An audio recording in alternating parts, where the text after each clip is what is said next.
तो इससे पहले की क्लास में हम लोगों ने एंटोमोलॉजी के बारे में बेसिक चीजें पढ़ी थी। अब बात करते हैं, हेड के बारे में पढ़ लिया था, माउथ पार्ट के बारे में पढ़ लिया था। अब जो नेक्स्ट है उसके इंसेक्ट के लेग।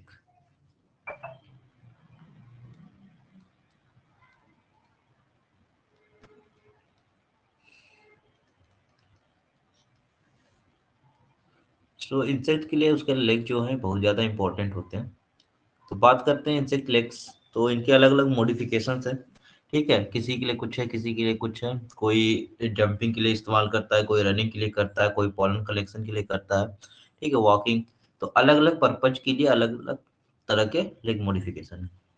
और बात करें लेग के पार्ट की बात करें, तो ये टोटल जो है 6 पार्ट में हमारा डिवाइड होता है। तो सबसे पहले जो है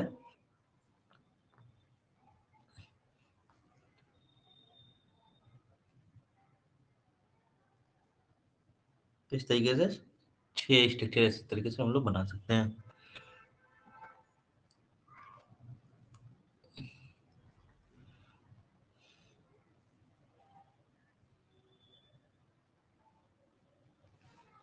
तो जो पहला पार्ट होता है इसका कोक्सा होता है। दूसरा है हमारा trochanter.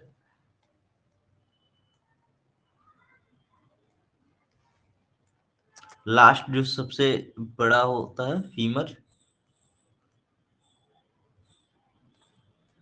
Tibia, tarsus and प्रीटार्स।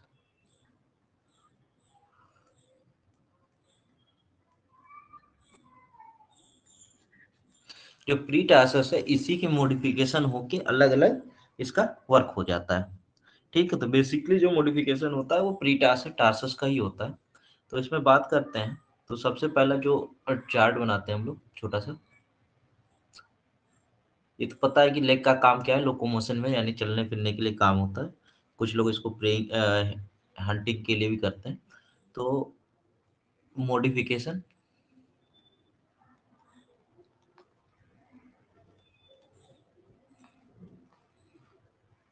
Purpose and exam.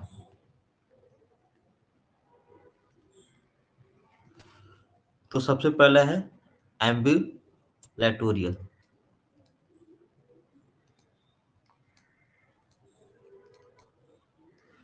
ये किस पर्पज के लिए होता है? वॉकिंग। ज्यादातर जो होते हैं वॉकिंग के लिए एम्बिटोरियल जो है इस तरीके के मॉडिफिकेशन देखने को मिलते हैं।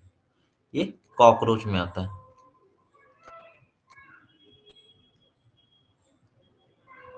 कॉकरोच।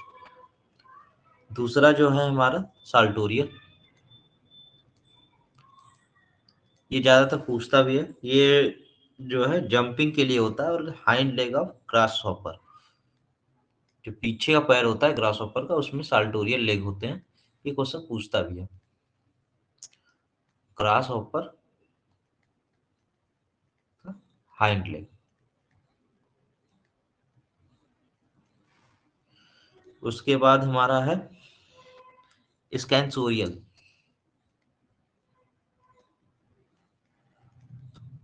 स्कैंसोरियल का मतलब होता है हमारा क्लींजिंग में से, जैसे हमारी सर में जो लाउज होते हैं, हेड लाउज होते हैं, वो क्लींजिंग करते हैं हमारी, तरीके से रेंगने की बात होती है। तो हेड लाउज।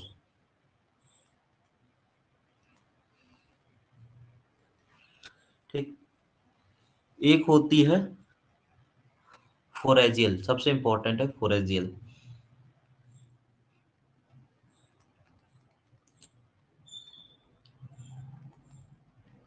फोरेजियल लेग जो है सबसे इंपॉर्टेंट है। इसका काम क्या है?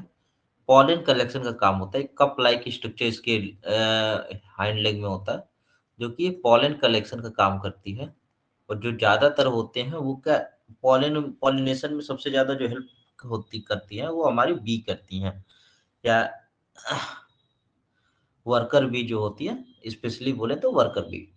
तो वर्कर बी के हाइंड लेग्स में जो है हमारा फोर्सोरियल होता है, जो कि पॉलन कलेक्शन का काम करता है, जो कि फर्दर जाके फिर पॉलिनेशन में हेल्प करती हैं।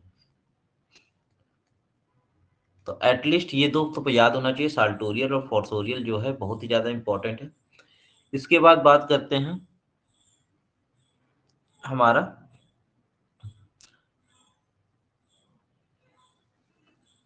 कर्सोरियल। कर्सोरियल रनिंग लेग्स होती है। सोरियल, कर्सोरियल मीन्स कार, समझ सकते हैं कार जैसे रन करती है, तो कर्सोरियल मीन्स रनिंग लेग। ये हमारी रनिंग लेग है, ठीक है। और सबसे ज्यादा दौड़ने में उस्ताद है चींटियां, एंड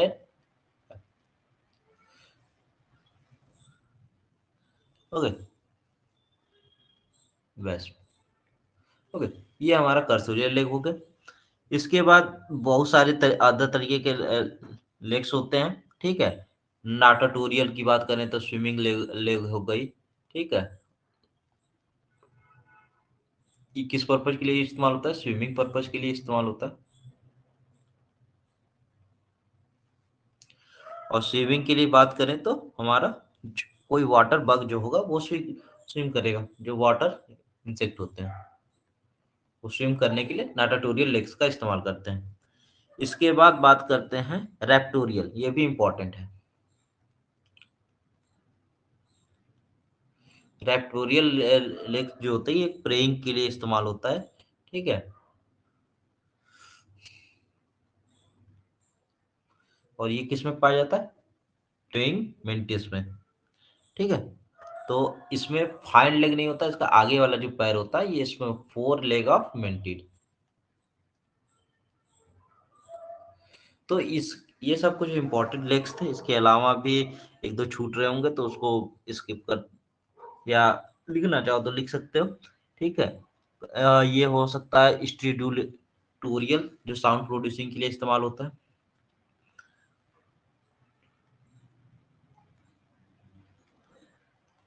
साउंड प्रोडक्शन के लिए इस्तेमाल होता है।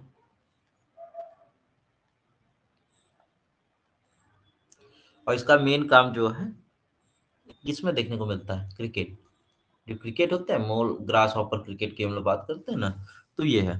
तो ये कुछ लेग्स थे, अलग अलग मॉडिफिकेशन के बेसिस पे अलग अलग इनका ये काम था, ठीक। तो जनरली है इसमें जो है रैप्टोरियल, फोर्सोरियल, साल्टोरियल, ठीक है। लगभग लगभग यही दो तीन ही हैं जो बार बार क्वेश्चन इससे पूछे जाते हैं, ठीक। उसके बाद आते हैं विंग्स पे।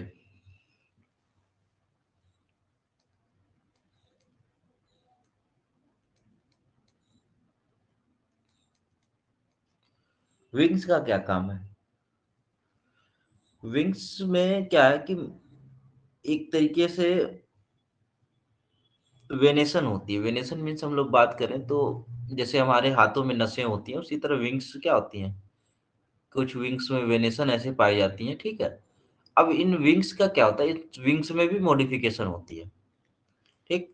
तो विंग्स मॉडिफिकेशन से भी कभी कभी क्वेश्चन पूछा जाता है, ठीक है। तो उसमें बस दो चार ही हैं जो कि दिमाग में रखना है, ठीक है। तो विंग्स मॉडिफिकेशन की बात करें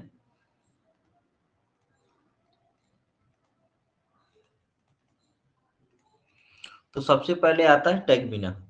कभी कभी ये पूछ देता है टैगमीना किस में दिखने को मिलता है। तो टैगमीना अगर मैं बोल रहा हूँ तो ये एक विंग मॉडिफिकेशन है, ठीक है। जिसमें ये थोड़ा सा लेदरी, आगे वाला जो विंग्स होता है थोड़ा लेदरी होता है, लेदर जैसा होता है, ठीक है। तो ये नहीं पूछता कि ये किस तरीके का होता है, ठीक है। इसका एग्जाम्पल बहुत इंपॉर्टेंट होता है। जैसे टैगमीना हमको ज्यादातर कहाँ देखने को मिलता है? हमारा आर्थोप्टेरा के जो ग्रास हॉपर है, क्रिकेट है, कॉकरोच है, मैंटिड है, इनके जो विंग्स होते हैं वो टेगमिना मॉडिफिकेशन मीन्स लेदरी, आगे वाला जो विंग्स होता है वो लेदरी होता है। उसका मेन काम क्या होता है? हाइंड विंग मतलब पीछे वाले विंग्स को प्रोटेक्ट करने का काम करते हैं। तो इसका क्या लेदरी अपीयरेंस होता है। ये फोर विंग की ही बात कर रहा हूँ मैं। एग्जाम्पल की बात करें तो इसमें आएगा ग्रास हॉपर,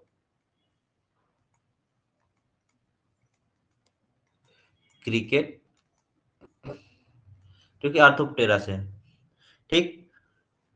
आर्थोप्टेरा। ठीक, उसके बाद कॉकरोच,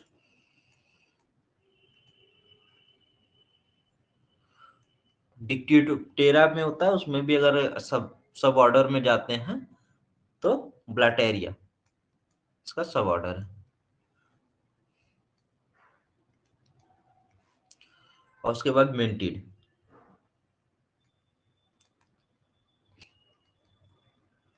मेंटिड से हमारा किस में आएगा, या मोंटेडेई।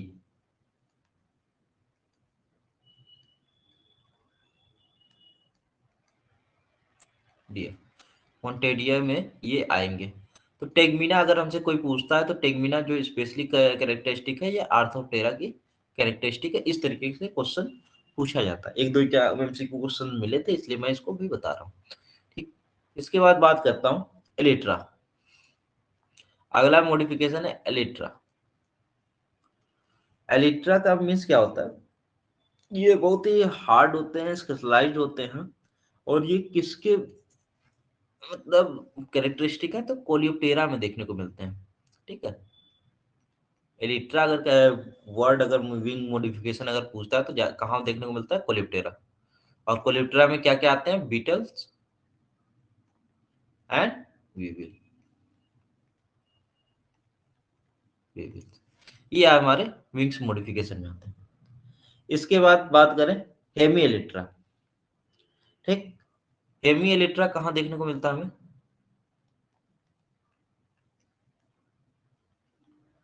ये हमें हेमिप्टेरा में दिखेगा।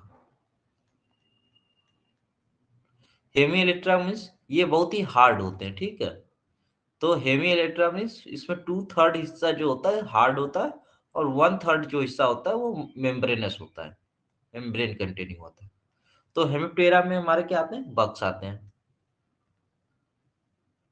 ठीक,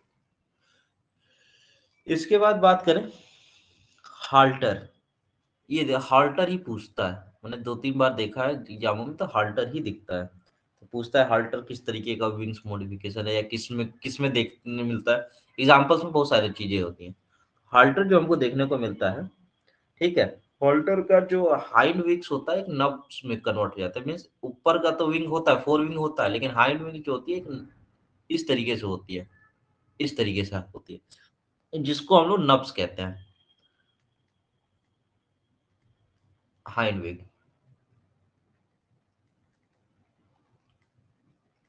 ठीक है, बाकी तो चीजें ठीक है। तो हॉल्टर्स में बात करें तो इसमें जो आती है डिप्टेरा। तो ये कुछ इंपॉर्टेंट ऑर्डर और उनके विंग्स मॉडिफिकेशन है। ट्रू फ्लाइज,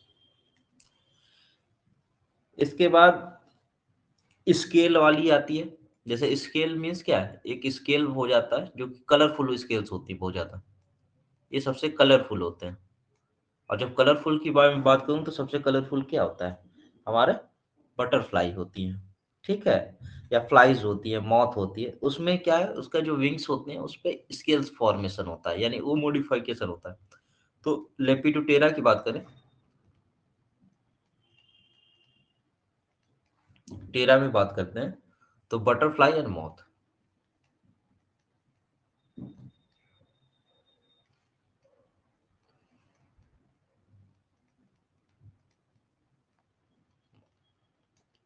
ये इसमें आते हैं। ठीक, तो ये कुछ बातें थी जो कि विंग्स मॉडिफिकेशन से रिलेटेड थे, इंपॉर्टेंट यही है। ठीक है, स्केल, हाल्टर, हेमी एलिट्रा, एलिट्रा या टेगमिना। ठीक है, तो ये कुछ भी पूछता है तो हमें पता होना चाहिए, इससे हमारा बहुत सारी क्वेश्चंस आसानी से सॉल्व हो जाते हैं। ठीक, इसके बाद बात करते हैं कि मेटामॉर्फोसिस क्या होता है।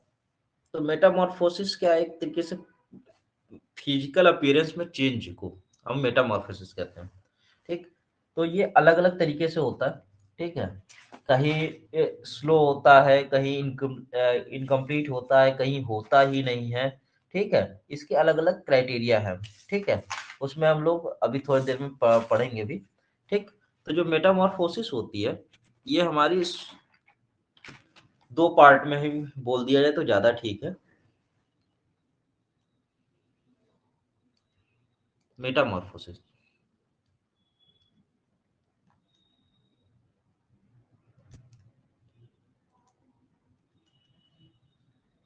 या तो होती है या तो नहीं होती, यही हम लोग बोलते हैं, या इनकम्प्लीट बोलते हैं। ठीक, तो एक तो होता है कि ए मेटामॉर्फोसिस,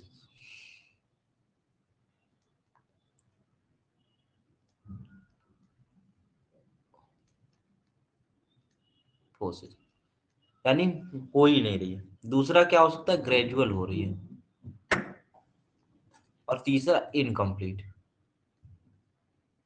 थोड़ा थोड़ा चेंज है, लेकिन मैं उतना माइन्यूट डिफरेंस में नहीं जाऊंगा। हमारे लिए ये एक ही क्राइटेरिया में आएगा, ए मेटामॉर्फोसिस, ग्रेजुअल मेटामॉर्फोसिस या इनकम्प्लीट मेटामॉर्फोसिस।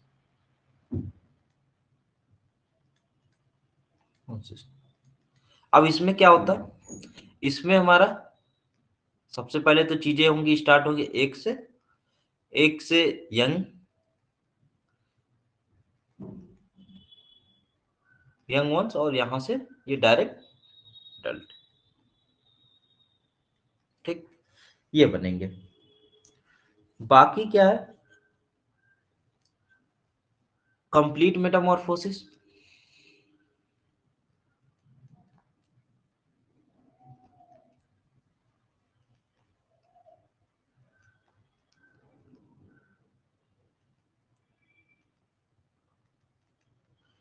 इसमें क्या है, एग होगा, एग के बाद larva, pupa and adult. Means यहाँ पे 4 स्टेज होता है, 4 स्टेजेस टोटल मेटामॉर्फोसिस। इसको कंप्लीट करते हैं, इसको इनकम्प्लीट करते हैं, क्योंकि यहाँ पे 3 ही स्टेज है हमारे इसमें मेटामॉर्फोसिस में। इसके बाद बात करें तो हमारा जो ए मेटामॉर्फोसिस है, ठीक है, यानी जिसको हम कहते हैं कि मेटामॉर्फोसिस स्लोली हो रहा है, इसका एग्जाम्पल क्या होता है, यानी इसमें हो ही नहीं रहा है ये मेटामॉर्फोसिस में, इसमें एब्सेंट है, नो नो मेटामॉर्फोसिस। इसका एग्जाम्पल जो होता है हमारा सिल्वर फिश। ठीक, ये डायरेक्ट अंडे देते हैं, बाकी इसमें कोई ना एक यंग बनता है ना एडल्ट बनता है। तो सिल्वर फिश जो कोलम्बोला में आते हैं, ठीक है, अभी क्लासेस हमने जब स्टार्टिंग में पढ़ाया था तो वो था कोलम्बोला। इसका example silver fish. Silver fish में कोई भी मेटामॉर्फोसिस नहीं होती। दूसरा क्या है, ग्रेजुअल हो रही है। ग्रेजुअल मेटामॉर्फोसिस को हम कहते हैं पैरोमेटाबोला, यानी इसको क्या नाम देते हैं हम लोग, और मेटाबोला। यानी यहाँ पे जो हो रहा है, यहाँ पे हमारा क्या बनता है, एग, इसके बाद निम्फ, निम्फ बनेंगे, उसके बाद हमारा एडल्ट बनेगा। ठीक, तो इसके एग्जाम्पल क्या क्या हुए, इसमें हमारा जो है आर्थोप्टेरा का ग्रास ऑपर आएगा। आर्थोप्टेरा की अगर बात करें तो ग्रास ऑपर।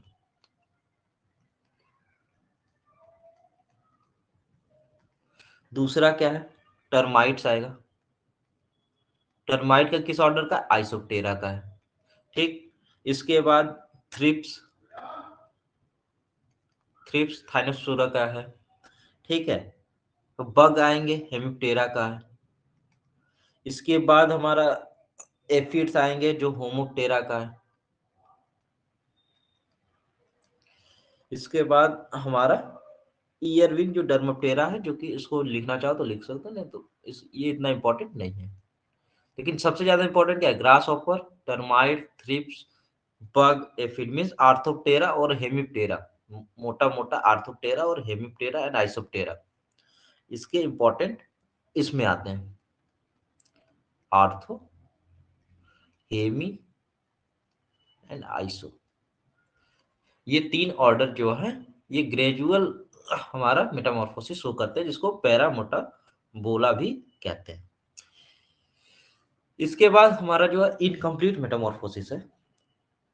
इसमें क्या होता है, इसमें तो हमारा एक यंग एंड एडल्ट हुआ, ठीक है, मतलब वो एक से ही बड़े होते होते बन जाते हैं, मतलब अंडे से ही बढ़ते होते एडल्ट बन जाते हैं। ये एक इसका हो गया। इसमें क्या एक निम्फ और एडल्ट बन गया। इनकम्प्लीट मेटामॉर्फोसिस में क्या होता है, इनकम्प्लीट मेटामॉर्फोसिस में जो हमारी चीजें होती हैं वो पहले एक बनेगा, इसके बाद इनका नाइट्स बनते हैं, नियाड्स नियाड्स बनते हैं, फिर इसके बाद एडल्ट बनते हैं। ठीक। तो ये कभी पूछता है कि निम्फ के मतलब किसका है, ठीक है, लार्वल ने स्टेज, तो ये इनकम्प्लीट का है। ठीक है, नियाड्स पूछेगा तो नियाड्स में कभी भी पूछेगा तो नियाड्स जो होता है ये होता है हमारा ड्रैगन फ्लाई या डेमसल फ्लाई। हालांकि एग्रीकल्चरली इंपॉर्टेंट पेस्ट नहीं है, लेकिन ओडोनाटा ग्रुप में आते हैं। ठीक है, ये इंपॉर्टेंट ऑर्डर है। ड्रैगन फ्लाई जो हम पकड़ते थे, ड्रैगन फ्लाई और डेमसल फ्लाई। ठीक है, छोटे थे तो हम लोग इसको पकड़ा करते थे। तो ये ड्रैगन और डेमसल फ्लाई जो होती हैं, इसके जो लार्वल स्टेज उसको नियाड्स कहते हैं, और ये इनकम्प्लीट मेटामॉर्फोसिस शो करती है। इसको हेमी मेटाबोला भी कहते हैं। ठीक है, इसको अगर एक नाम और देते हैं तो ये इसका नाम है हेमी मेटाबोला।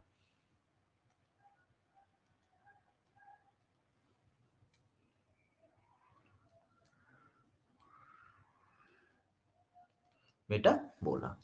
तो ये कुछ अलग अलग तरीके के हमारे थे। और इसके बाद कंप्लीट मेटामॉर्फोसिस में आए तो इसको हम लोग होलो मेटाबोला कहते हैं।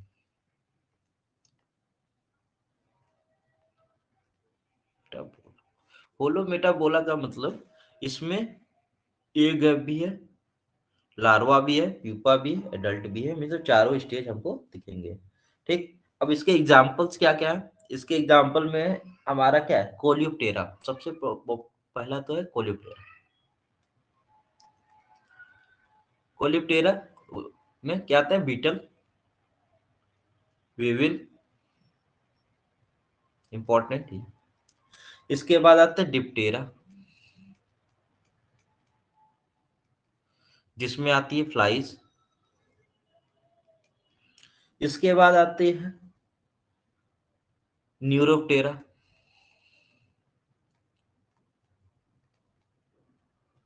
इसमें आती है लेसविंग। इसके बाद आता है हमारा लेपिडोप्टेरा,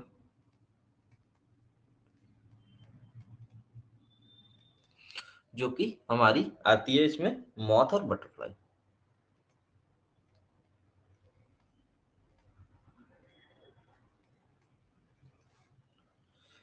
हाइमेनोप्टेरा,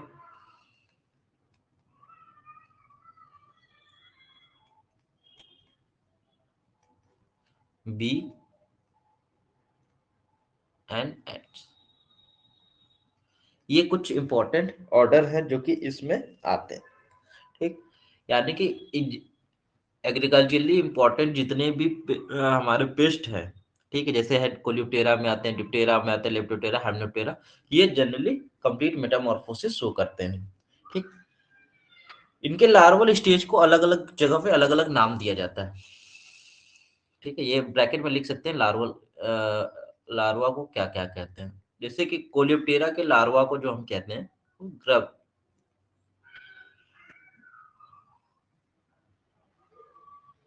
इसके लिए जो वर्ड यूज करते हैं ग्रब। डिप्टेरा के लिए जो यूज करते हैं मैगट्स, मैगट्स वर्ड ही आते डिप्टेरा। ठीक। इसके बाद हाँ, सब में होता है एक्सेप्ट मस्टर्ड सॉफ्लाई, वो बात करेंगे बाद में। ठीक है। इसके बाद जो हमारा लेपिडोप्टेरा, इसको कैटरपिलर कहते हैं। ये कुछ पॉपुलर हैं जिनके लार्वा के नाम हम ग्रब्स कहते हैं, मैगट्स कहते हैं डिप्टेरा में। ठीक है, लेपिडोप्टेरा में हम कैटरपिलर कहते हैं। इसी तरीके से ओडोनाटा में नियाड्स कहेंगे। ठीक है, इसमें आर्थोप्टेरा में निम्फ कहेंगे। ठीक है, निम्फ, नियाड, ठीक है, या यंग, ये सब क्या है, इनकम्प्लीट मेटामॉर्फोसिस के लार्वल के नाम हैं। ठीक। तो ये कुछ हमारे मेटामॉर्फोसिस के पार्ट रहे। तो ये जो चीजें थी, कुछ कुछ चीजें जो मुझे लगी इंपॉर्टेंट थी, उसके बारे में मैं बता दिया। इसके बाद बात करते हैं जो इनके सिस्टम्स जो है, जैसे डाइजेस्टिव सिस्टम है वो है। इसमें बहुत सारी चीजें तो बताने बैठेंगे तो बहुत समय लग जाएगा। ठीक है, तो उतनी उतनी बात करेंगे जितना एग्जाम में आएगा। ठीक, तो सबसे पहले बात करते हैं डाइजेस्टिव सिस्टम।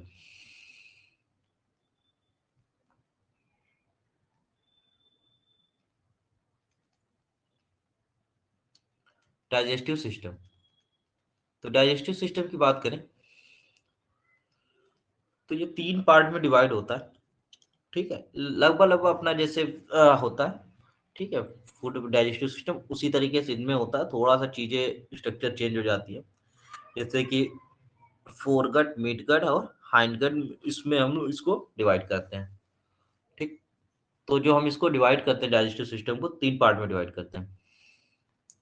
एक तो फोरगट, एक मिडगट बीच का रीजन, और एक हाइंड। ठीक है, कहीं किसी को स्टोमेडिकम कहते हैं, प्रोवेंटिकुलस कहते हैं, टेवेंटिकुलस कहते हैं।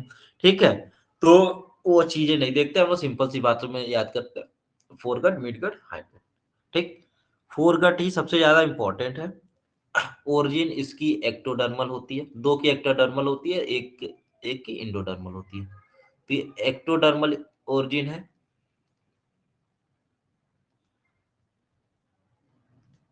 ये इंडोडर्मल है।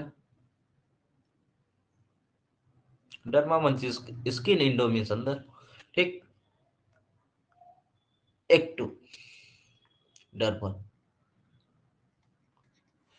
फॉरगट में ही सबसे ज्यादा इंपॉर्टेंट है। इसमें क्या क्या चीजें आती हैं हमारी, एक तो आती है फेरिंग्स।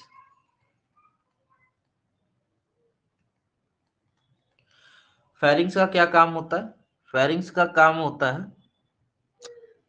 कि माउथ और एसोफेगस के बीच का जिस एक तरीके से फ्लूइड फिगर जो लिक्विड फीडर होते हैं। ठीक है, उसमें जो फेरिंग्स होती है एक तरीके से सकिंग पंप का काम करती है। बाकी जो सॉलिड फीडर में ऐसा स्पेसिफिक इसकी कोई कैरेक्टरिस्टिक नहीं है जो कि एग्जाम में पूछे। तो अगर पूछता है कि फेरिंग्स का क्या काम है, तो लिक्विड फीडर में ये सकिंग पंप के तौर पे हमारा काम करता है। ठीक, इतनी बात अगर को पता है तो मेरे हिसाब से बहुत सफिशियंट है। इसके बाद बात करते हैं, होता है oesophagus. Oesophagus means food pipe, जिससे खाना जा रहा है। इसके बाद क्रॉप, ये पूछता है क्रॉप। गिजार्ड, ये भी इंपॉर्टेंट है। ये 4 स्ट्रक्चर है जो कि इंपॉर्टेंट है डाइजेस्टिव सिस्टम में। ठीक, तो स्टार्टिंग करते हैं। तो फेरिंग्स से खाना इंटर करेगा, लास्ट फर्स्ट स्टेप तो यही है। इसके बाद नीचे जाके एनस रेक्टम तक खत्म होता है। तो इसमें बात करते हैं, तो फेरिंग्स का काम क्या है? जो लिक्विड फीडर होते हैं, जो सकिंग टाइप के होते हैं, उसमें सकिंग का काम करता है, सकिंग पंप का इस्तेमाल काम करता है। ठीक है, और सॉलिड फीडर के लिए क्या है? फूड को पाथवे देता है, बस ये 2 काम करना है।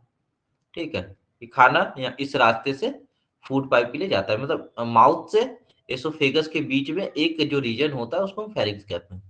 एसोफेगस ये क्या है? हमारा एक सबसे बड़ा लॉन्ग ट्यूब होता है जो कि खाने को क्रॉप तक ले जाता है, बस ये फूड पाइप है। इसको सिंपल सी बात है, हम लोग जब छोटे थे तो हम लोग फूड पाइप पढ़ते थे, फिर उसके बाद एसोफेगस पढ़ते। क्रॉप क्या होता है?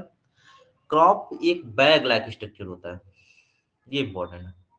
बैग लाइक स्ट्रक्चर होता है जिसमें फूड स्टोर होता है। स्टोरेज का मेन इसका काम है, फूड के स्टोरेज का।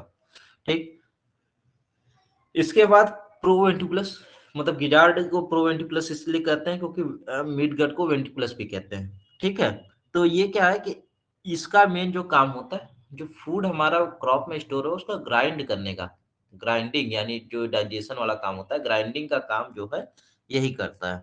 ठीक है, इसको ग्राइंड करता है, उसके बाद इसको मिड गट की तौर पे आगे पास कर देता है। तो ये मेन काम इसका था।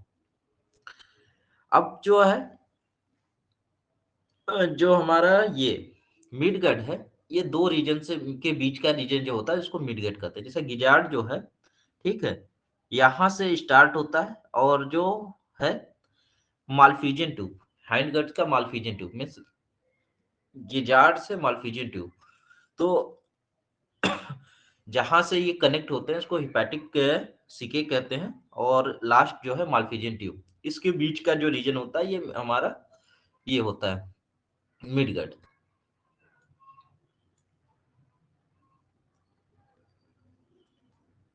गिजार्ड, ठीक है,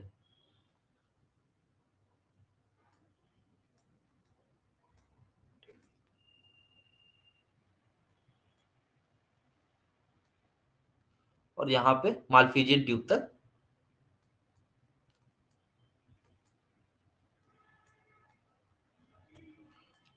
ये रहता है। ये इस बीच के जो रीजन होते हैं इसको हम मिड गट कहते हैं। ठीक, इसका काम क्या है? डाइजेशन का काम होता है और एब्जॉर्प्शन, यानी एंजाइम सीक्रेट करेगा, जो भी चीजें हैं उसको आगे डाइजेस्ट करेगा। तो इसका मेन काम जो है डाइजेशन का है। इसका मेन काम है ग्राइंड करना, स्टोर करना। ठीक, हाइंड गट का क्या काम है कि अब जो है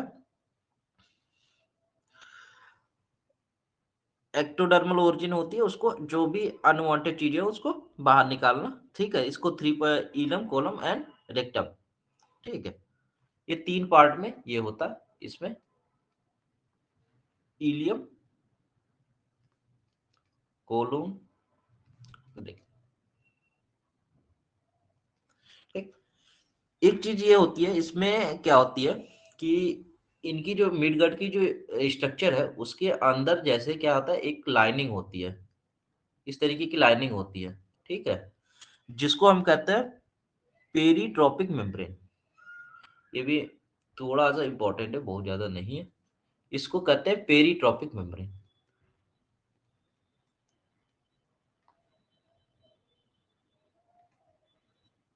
मेम्ब्रेन, तो इसकी खासियत क्या है कि ये जो है इंटरनल जो हमारी लाइनिंग होती है उसको एक प्रोटेक्शन देती है। ठीक है, तो ये केवल केवल जो होती है ये हमारी सॉलिड फीडर, जो सॉलिड फीडर होते हैं उसी में प्रेजेंट होती है, तो ओनली इन सॉलिड फीडर, जो सॉलिड फीडर होती हैं उसी में ही पेरीट्रोपिक मेम्ब्रेन पाया जाता है, बाकी में नहीं पाया जाता। ये डाइजेस्टिव सिस्टम की बात रही।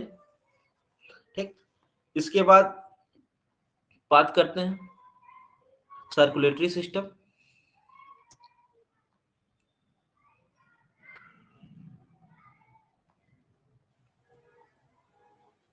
इसमें बस यही याद रखना है, सर्कुलेटरी सिस्टम ब्लड से होता है, और इंसेक्ट के ब्लड को हम लोग क्या कहते हैं, हेमोलिम्फ कहते हैं, बस इतना है। बाकी कभी तो मैंने देखा है नहीं कि इससे बहुत डिटेल में क्वेश्चन आया। ठीक है, लिम्फ एंड प्लाज्मा दो चीजें होती है इसके में। ठीक है, बस इतना दिमाग में रखना है, बाकी बहुत गंदी किस्मत होगी तभी क्वेश्चन आएगा। ठीक, इसके बाद एक्सक्रीटरी पार्ट में आते हैं। ठीक है, तो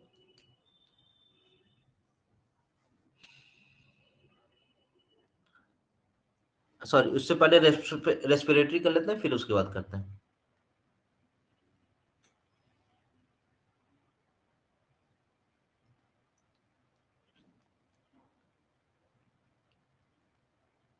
सिस्टम, ठीक, रेस्पिरेटरी सिस्टम की बात करें तो रेस्पिरेशन के लिए क्या होता है,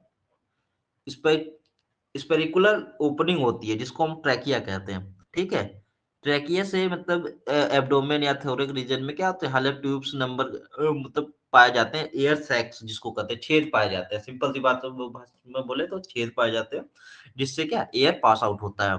ठीक है, तो इसको हम लोग कहते हैं ट्रैकिया। इसीलिए हम लोग इसको ट्रैचिड आर्थ्रोपोड भी बोलते हैं जब इंसेक्ट की बात करें।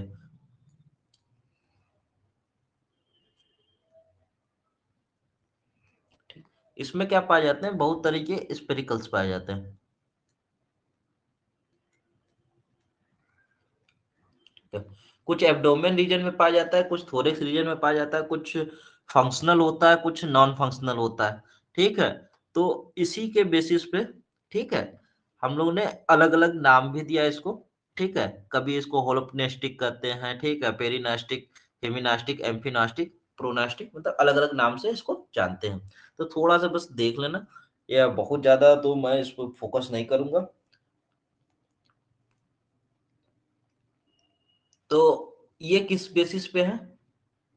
एक तो स्पेरिकल के पोजीशन पे, कहाँ पे है, और दूसरा उसकी फंक्शनैलिटी पे, मीन्स फंक्शनल है या नहीं। इन सब बातों पे हम इसको देखते हैं। तो बात करते हैं सबसे पहले तो हमारा होलोप्लास्टिक।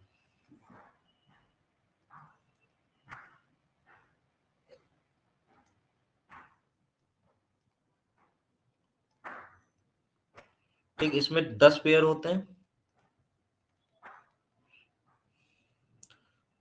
2 थोरेक्स में पाए जाते हैं और 8 एब्डोमेन में। इसके बाद हेमिप्लास्टिक,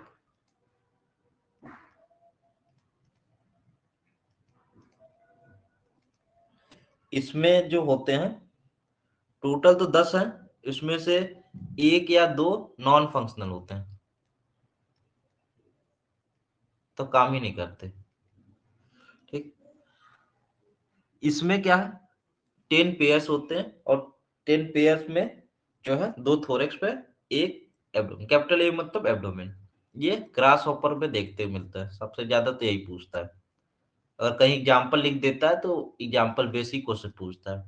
ठीक, अब इसके बाद बात करें तो पेरिनास्टिक।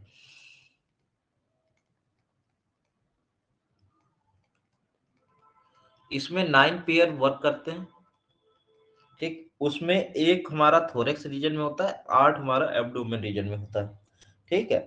तो इस तरीके के एग्जाम्पल में आते हैं कैटरपिलर। कैटरपिलर मीन्स लेप्टोप्टेरा के जो लार्वल स्टेज होते हैं वो पेरिनोस्टिक नेचर के होते हैं, ठीक। अब इसके बाद बात करें तो एम्फिनोस्टिक।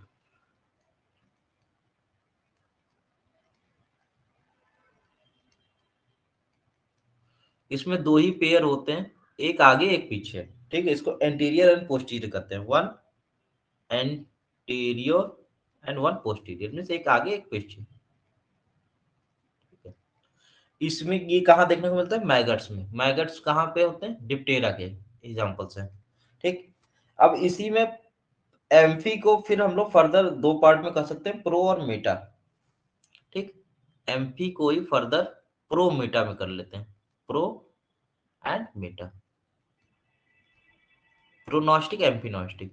ये दोनों में क्या एक ही पेयर काम करता है, एक ही पेयर काम करता है, ठीक है।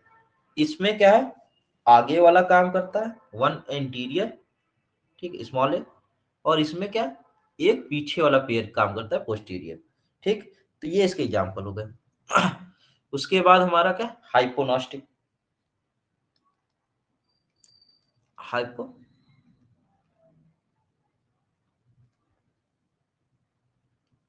न्यूस्टिक। हाइपोन्यूस्टिक में मीन्स हमारा क्या, 10 पेयर्स में से टोटल 10 हैं, उसमें से क्या 7 ही फंक्शन करते हैं, 7 फंक्शनल है, ठीक है।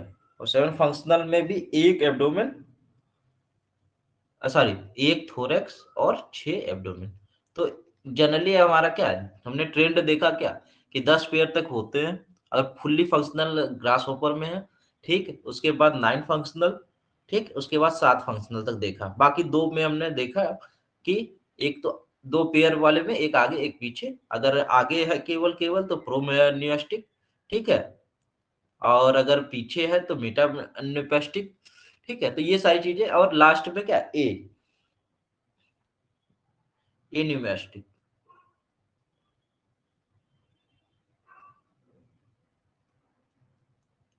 जहां पे कोई भी फंक्शनल नहीं है, यानी कि नॉन फंक्शनल होते हैं सारे स्पेरिकल्स। तो ये रेस्पिरेटरी सिस्टम के बारे में थी, ठीक है। बाकी सर्कुलेटरी सिस्टम में मैंने जितना मुझे लगा मैंने उतनी बता दी, बाकी मुझे जरूरी नहीं। एक्सक्रीटरी सिस्टम में बस एक ही चीजें, दो तीन चीजें जो है बार बार पूछता है। एक तो चीफ एक्सक्रीटरी ऑर्गन, ठीक है।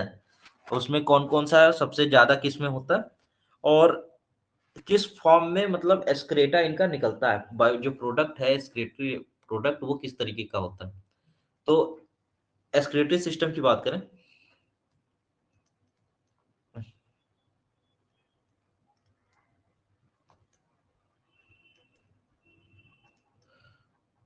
तो इसमें क्या है, सबसे पहले तो बात करते हैं कि अलग अलग इंसेक्ट के, यानी जो अलग अलग हैबिटेट में इंसेक्ट होते हैं उनके एक्सक्रीटा किस तरीके के होते हैं।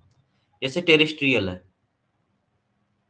टेरेस्ट्रियल इंसेक्ट इंसेक्ट वो होते हैं जो कि जमीन पे होते हैं। इनके जो होते हैं, जो एक्सक्रीटिव प्रोडक्ट होता है वो यूरिक एसिड फॉर्म में होता है। ठीक, उसके बाद बात करते हैं एक्वेटिक।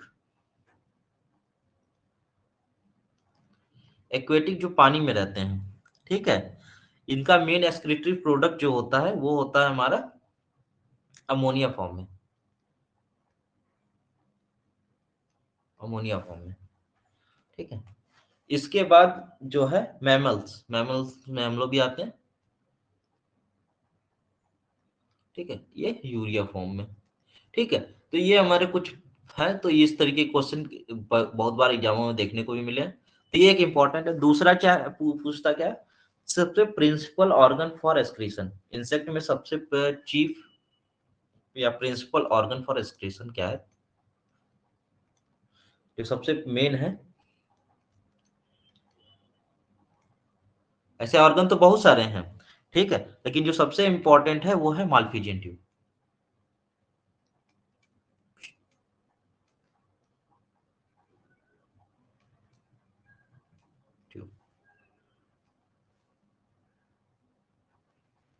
तो इसमें जो चीफ ऑर्गन होता है वो माल्फिजियन ट्यूब है, यही क्वेश्चन सबसे ज्यादा पूछा जाता है। ठीक है, और इसके अलावा इंटुगमेंट मतलब बॉडी वॉल से भी हो सकता है, ट्रेचिया से भी हम लोग कुछ एलिमिनेट करते हैं, एलिमेंट्री कैनाल से भी करते हैं, तमाम सारा, लेकिन मेन जो सबसे प्रिंसिपल है वाला है माल्फिजियन ट्यूब, जिसको एमटी भी लिखता है कहीं कहीं। ठीक है, अब इसमें क्या कि यह जो है मेन दो में नहीं पाया जाता, एक तो एफिड में नहीं पाया जाता, एक कोलम्बोला, जो हमारा अभी सिल्वर फिश वाली जो क्लास थी उसमें नहीं पाया जाता। तो ये एब्सेंट होता है किसमें, एक तो एफिड में एंड कोलम्बोला,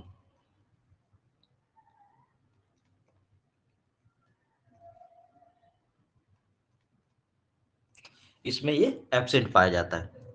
ठीक, तो ये सारी चीजें थी जो कि था। नंबर ऑफ मार्फिजियन ट्यूब भी कई लिखा हुआ है। ठीक है, तो ऐसे अगर बात करें, पहले मार्फिजियन ट्यूब जो होते थे वो 6 नंबर में होते थे। ठीक है, लेप्टोप्टेरा में फिर 6 होते हैं, फिर आइसोप्टेरा में 2 से 8 में होते हैं, आउटोप्टेरा में 2 से 8 होते हैं। याद करना है तो करो ना, मेरे हिसाब से तो कोई जरूरत नहीं है।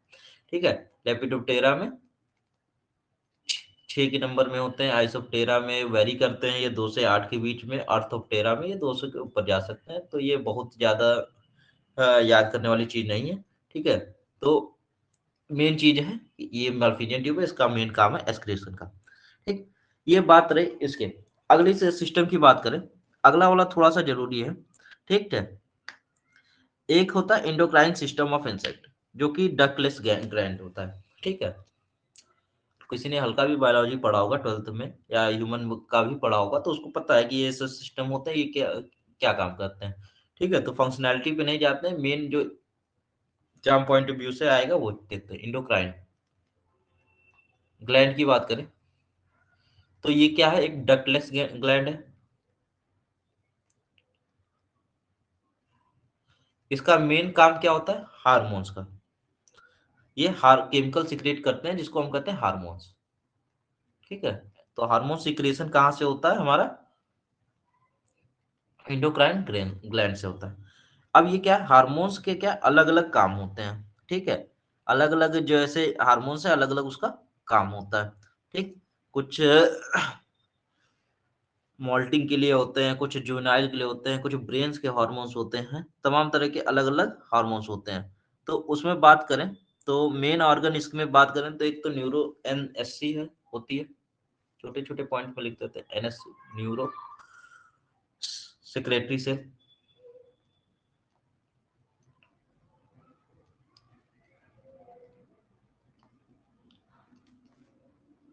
सेल, उसके बाद कार्पोरा एला कार्डिया का एलाता, ये दोनों पूछा भी है, ये पूछता भी है थोड़ा।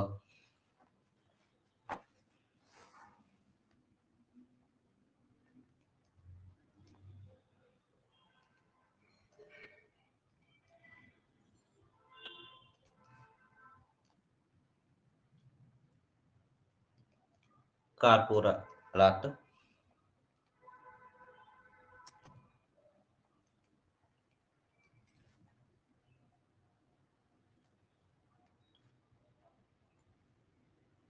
और प्रोथोरिक ग्लैंड।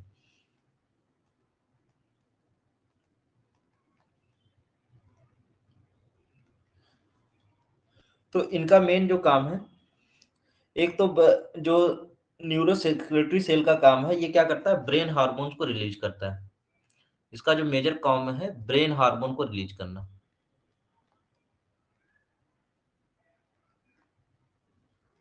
हार्मोन्स को रिलीज करना।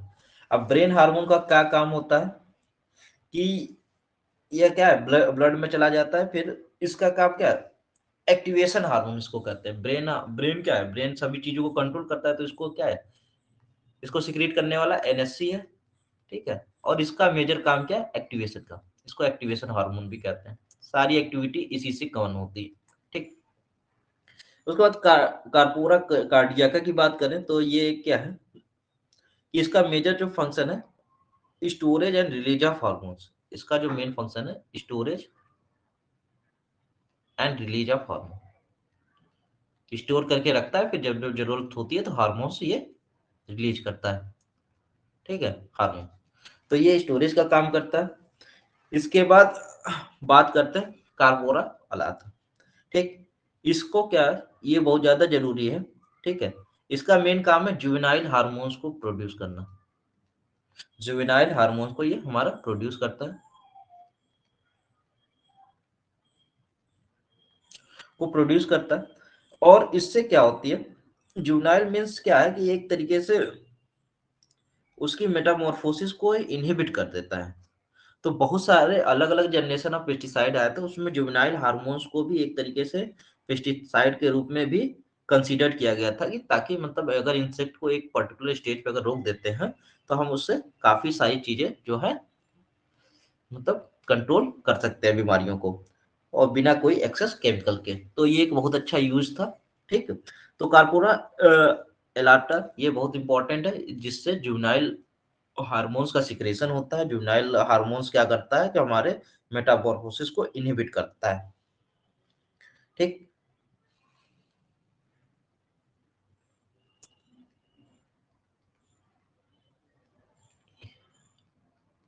मेटामॉर्फोसिस, मॉर्फोसिस को इनहिबिट करता है, ठीक। यानी हमेशा जवान दिखता रहता है आदमी, ठीक, बुढ़ापे की तरफ नहीं जाता, ठीक। तो ये सारी चीजें हैं। फेनोक्सी का कार्ब पायरीफेरोक्सिन, ये बात करेंगे, ये इसके नाम थे, एक आज दो बार इसके केमिकल के भी नाम पूछे गए, ठीक। इसका जो है एंटी क्या होगा, एंटी जुवेनाइल हार्मोन्स होंगे, जो कि मतलब जो ये जो इसको इनहिबिट कर रहा है तो उसको प्रमोट करेगा, ठीक। लास्ट प्रोथोरिक ग्लैंड्स है, इसका जो काम होता है ये हमारा क्या मॉल्टिंग हार्मोन्स को सिक्रीट करता है,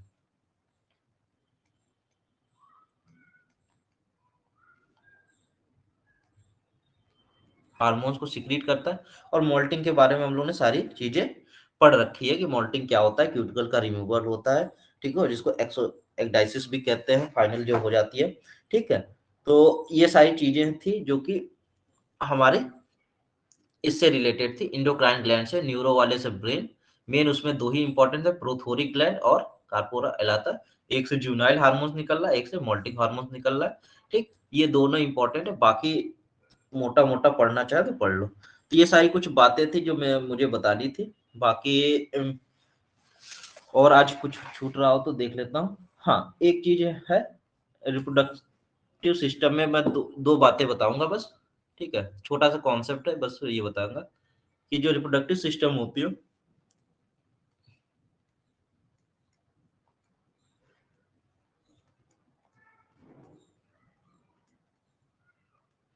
दो टाइप से होते हैं, ठीक है। अगर टाइप की बात करें तो एक तो क्या आता है, यंग जो रिप्रोडक्शन होता है दो तरीके से होता है, एक तो ओवी पैरिटी से होता है, एक वीवी पैरिटी से होता है। ओवी पैरिटी, एक होता है वीवी पैरिटी। बस मतलब समझ लेते हैं। ओवी पैरिटी का मीन्स कि जो यंग है, जो आता है वो फ्रॉम एग से आता है, फ्रॉम एग। यानी जो मेजॉरिटी ऑफ फीमेल्स जो होती हैं वो अंडे देती हैं, अंडे से फिर बच्चे आते हैं, मेजॉरिटी ऑफ फीमेल के केस में, फीमेल पेस्ट में। फीमेल पेस्ट में ज्यादातर लोग क्या अंडा देते हैं, उससे बच्चे आते हैं। वीवी पैरिटी क्या होता है, ये चीज है, एक डेवलपमेंट जो होती है, मतलब एक डेवलपमेंट यहाँ पे आउटसाइड हो रहा है, यहाँ पे एक डेवलपमेंट जो होता है